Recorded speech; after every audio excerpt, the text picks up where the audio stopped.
हमारे साथ ईपीएन जो तीरंदाज खिलाड़ी हैं रीना कुमारी जी इन हमारे साथ मौजूद हैं। हम इनसे ही बात करते हैं। दीदी, ये जो 3 दिनी जो खेल महोत्सव जो हो रहा है, सांसद खेल महोत्सव, इससे क्या झारखंड के खेल प्रतिभागियों या छात्र जो सुदूर जो ग्रामीण क्षेत्रों के युवक युवतियां हैं उनको कितना इसमें प्रोत्साहन मिलेगा इस तरह के खेलों से? नमस्ते। फ़िलहाल तो जो आज का दौर है जो सोशल मीडिया का है उसके तहत काफ़ी कुछ एनकरेज हुआ है, काफ़ी लोगों को अवेयर हैं कि हाँ स्पोर्ट्स का है। फिर भी हमारा जो देश है वो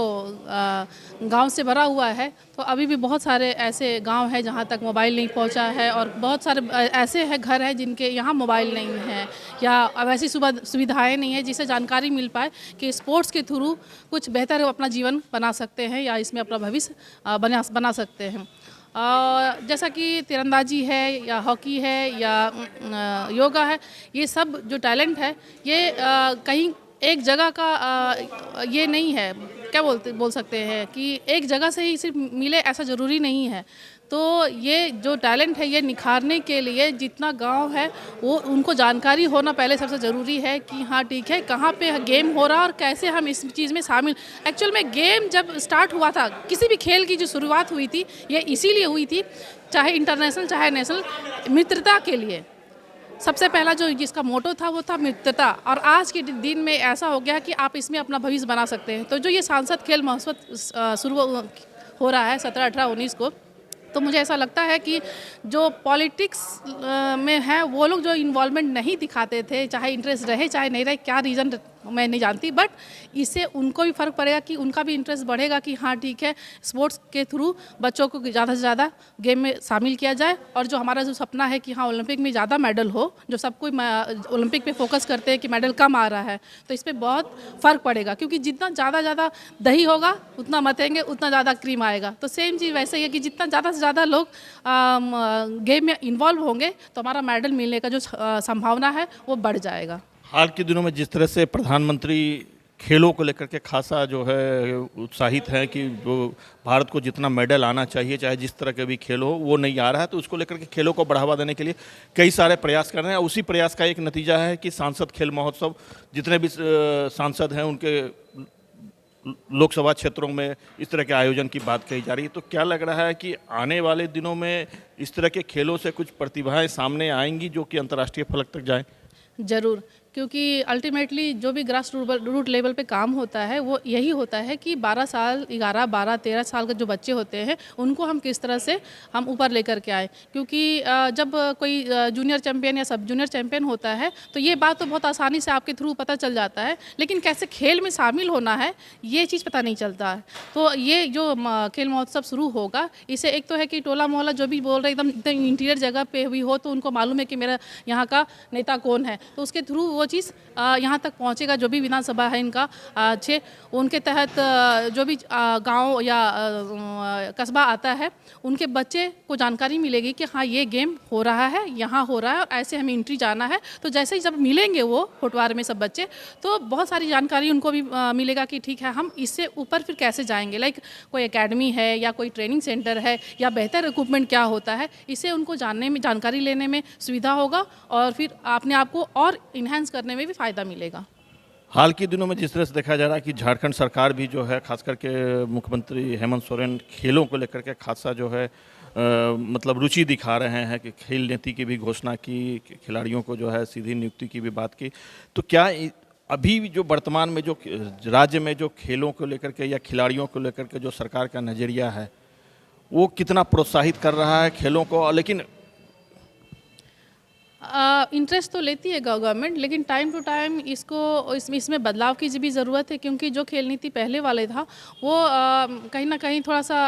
अच्छा नहीं बना हुआ था। क्योंकि मैं अपने ऊपर ही इस चीज़ को लूँगी, जैसे पिछले वाली खेल नीति के तहत मुझे 2005 में एज ए सब इंस्पेक्टर मुझे ऑफ़र किया गया था ओलंपियन होने के नाते, लेकिन 2020 में जब यही खेल नीति दूसरी वाली आई तो उसके तहत मुझे सिपाही में भर्ती दी जा रही थी। तो ये जो थोड़ा सा गड़बड़ चल रहा है अंदर, या क्या वजह है नहीं पता मुझे, लेकिन जो खेल नीति वो ऐसी बननी चाहिए कि स्टेप बाय स्टेप जो सब जूनियर सीनियर जैसे भी मेडल लाते हैं, वर्ल्ड चैंपियनशिप हो चाहे ओलंपिक हो चाहे नेशनल गेम्स हो, वो जो कैटेगराइज है उसको जो सही मेडल ला रहे हैं, सही पार्टिसिपेशन है, उसके सही उनको पोस्ट या जो भी जॉब मिलता है है या उसका जो कैश अवार्ड है, वो सारी चीज़ें उसके मुताबिक होनी चाहिए। तो मुझे लगता है कि नई वाली खेल नीति के बारे में मुझे तो कुछ खासा पता नहीं है, लेकिन अगर घोषणा हुई है तो उम्मीद करती हूँ कि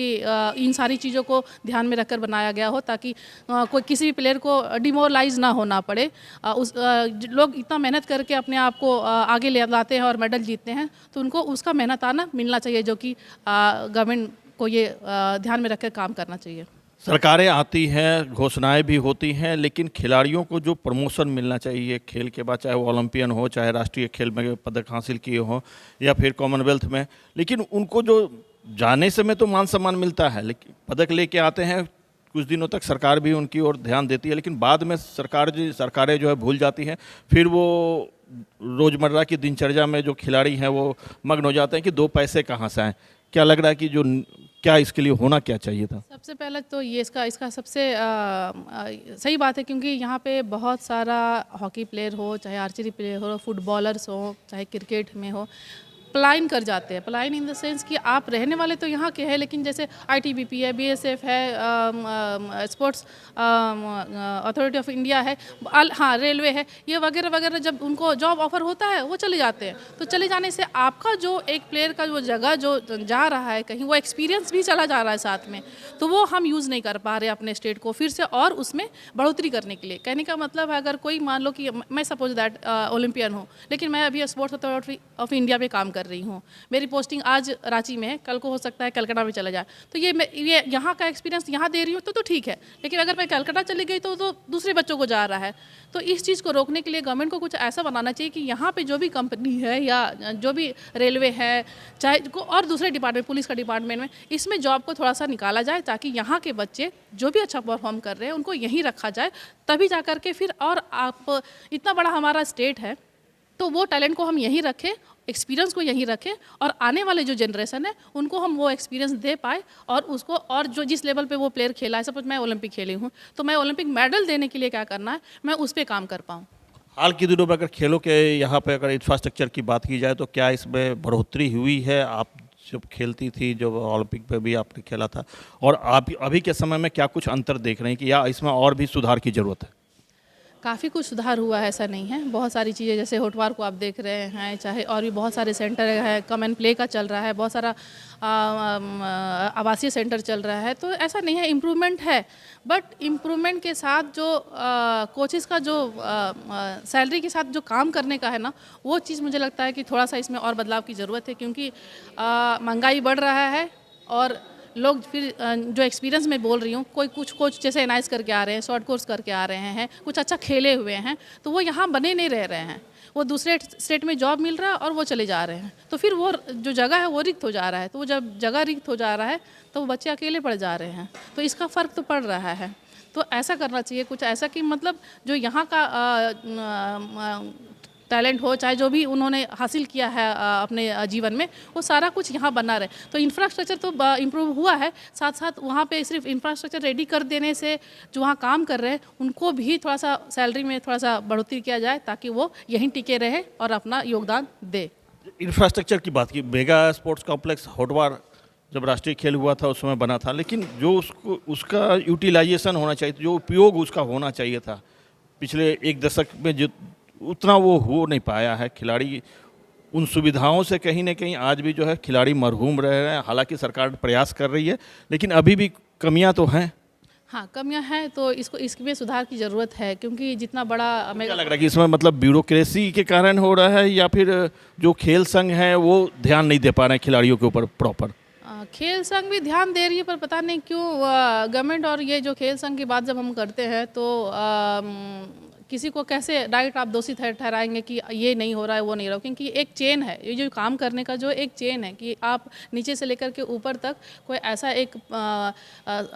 फिक्स एक कोई ऐसा सिस्टम रहे या एक ऐसी पॉलिसी रहे जिसके तहत वो काम हो, और सारी चीज़ें जो जैसे सेंटर चल रहा है आर्चरी का, जैसे एसपीएस का जो सेंटर चल रहा है, चाहे अभी सेंटर ऑफ एक्सीलेंस चल रहा है आर्चरी का, और भी बहुत सारे गेम होते रहते हैं, तो एक चेन ऐसा बनाया जाए कि जो हमारा इंफ्रास्ट्रक्चर यहाँ पर रेडी किया गया है वो सारी चीज़ों को हम इस्तेमाल कर पाएँ। ये नहीं कि मतलब साल भर में एक टूर्नामेंट मिल रहा है किसी गेम को, तो उसके लिए सिर्फ वो ग्राउंड रेडी किया जाए, ऐसा नहीं होना चाहिए। वो सालों भर कुछ ना कुछ ऐसा कॉम्पिटिशन होता रहे, कुछ कैंप होता रहे, बाहर के लोग आकर के ट्रेनिंग करें या यहीं के बच्चे वहाँ पे रेगुलर ट्रेनिंग करें। तो ऐसा कुछ सिस्टम बनाया जाए ताकि उन सब सारी चीज़ों को अच्छी तरीके से हम इस्तेमाल कर पाए अपने परफॉर्मेंस को बढ़ाने के लिए।